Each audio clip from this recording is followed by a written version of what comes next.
Hello everyone, এর আগের দিন আমি তোমাদের দেখিয়েছিলাম আমার ছাদের কিছু ভিডিও। অ্যান্ড আজকে আমার ছাদের নতুন সংযোজন, আমার পছন্দের গন্ধরাজ।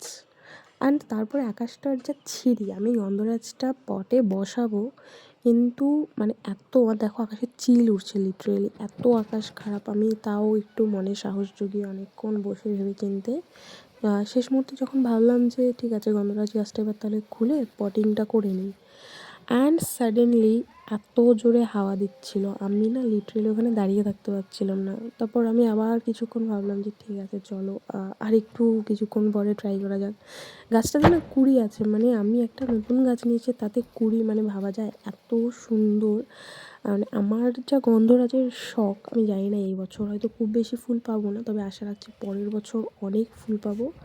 অ্যান্ড এখানে আমার যে আগের কিছু গাছ, এই যেমন এই গাছটা, আমি নামটা এখন এক্স্যাক্ট মনে পড়ছে না, এত ফুল ফুটেছে। অ্যান্ড শেষে আমি আর গাছটা আজকে পটিং করতেই পারলাম না, আর লঙ্কা গাছের আপডেটটাও দিতে পারলাম না। আকাশটা এত খারাপ, এত জোরে বৃষ্টি নামছিল, আমি কিছুটা ভিডিও করেছি। আমি কালকে এখন আঁকা হচ্ছে যে গাছটা